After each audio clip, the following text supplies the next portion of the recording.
the definition and latest recommendations in worsening heart failure. Gerasimos. Thank you, Mr. Chairman. Thank you, Stefan. Thank you, dear colleagues, for being here. These are my disclosure. Worsening heart failure is not a new problem. It's an old problem.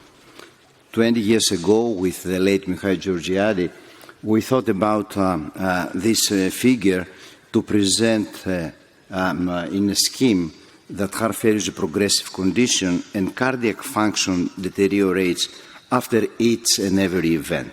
And then the definition of worsening heart failure was progressive signs and symptoms of heart failure for which medical treatment is needed despite the use of the other drugs. And this was the need for IV diuretics, regardless of setting or hospitalization, or the need for an urgent heart failure visit.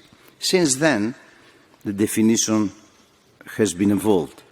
And this is the current definition of worsening heart failure. Worsening of symptoms and signs of heart failure in patients with pre-existing heart failure requiring intensification of the treatment.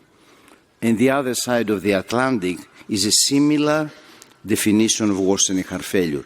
One of the subjects that we still discuss, we were discussing, but I think that this is over, if the outpatient increase in oral therapy is included in this worsening definition, and I think yes. And the other thing that is being discussed, how do we want to improve this definition? I think that we all in the room would be happy if we have for heart failure, for worsening heart failure definition like the one that the diabetologists have for diabetes. I think in the future, I hope in the future, the biomarkers, the omics, the risk models will help us to have a better definition. Why do we really care about worsening heart failure? You can see here why. On the left part, you can see the morbidity and mortality in the dose trial. And you can see 2 months after hospital discharge in these patients, 40% of these patients, they were dead or they have been hospitalized or they visited the emergency room. And it's not so clear that even at community level, as we can see here, repeated hospitalizations predict mortality in these patients with heart failure. This was in the past, 2007, 2008. How is the situation today? You can see here the data today. 1 in 4 patients with heart failure is readmitted 30 days after discharge, and more than 50% of patients are readmitted within 6 months. What is the current situation in mortality? You can see here the days from worsening heart failure onset to death, and more than 1 in 5 patients died within 2 years of the worsening heart failure event. If we want to follow the patient journey after the initial diagnosis and treatment, then 17% of patients with HFrEF will develop worsening heart failure within 18 months following the initial diagnosis. And then we have the phase of the worsening heart failure despite optimal medical and device therapy, and we know that this patient has worsening heart failure risk and then advanced risk. Are there any other issues that we should discuss and see how what we can do in the near future? Yes, even in the definition. Is a patient, can we define worsening heart failure if we don't give any treatment to the patient?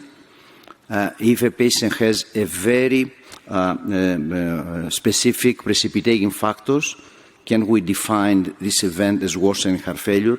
These are things that we can discuss, but I'm sure that we'll not solve today.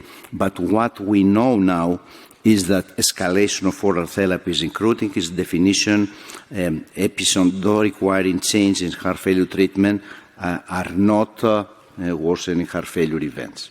What about the pathophysiology? I will not discuss pathophysiology here in front of this audience that knows the pathophysiology of worsening heart failure for many years. Why? because we know that congestion is important. We know that hypoperfusion and organ injury with apoptosis and necrosis and their dysfunction might be present.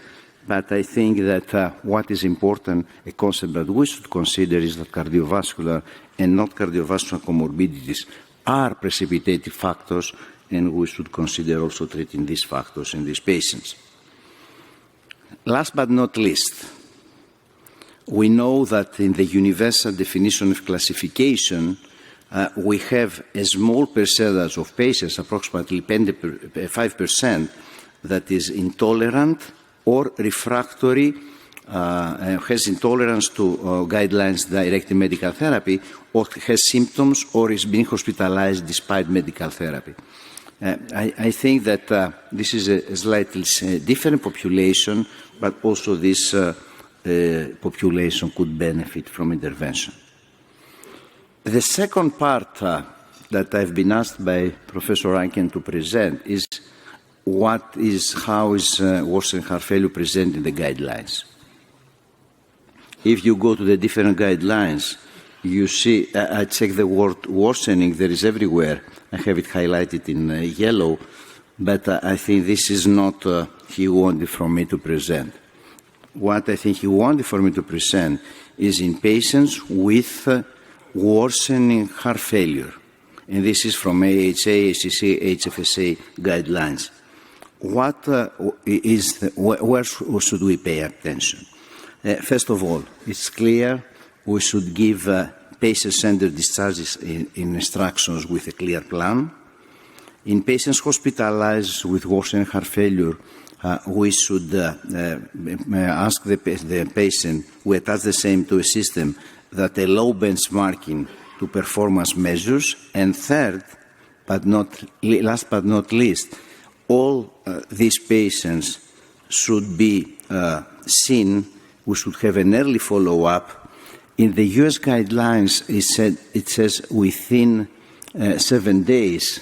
Dear Stefan, in the ESC guidelines, you have written from 1 to 2 weeks. I think these patients with worsening heart failure, the earlier the better, if it's feasible in the heart failure clinic.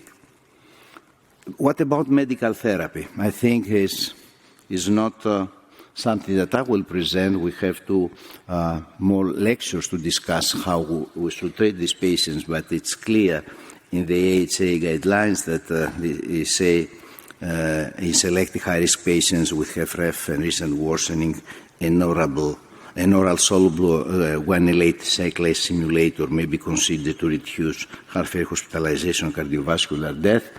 And we have the ex-president of the Canadian Society of Cardiology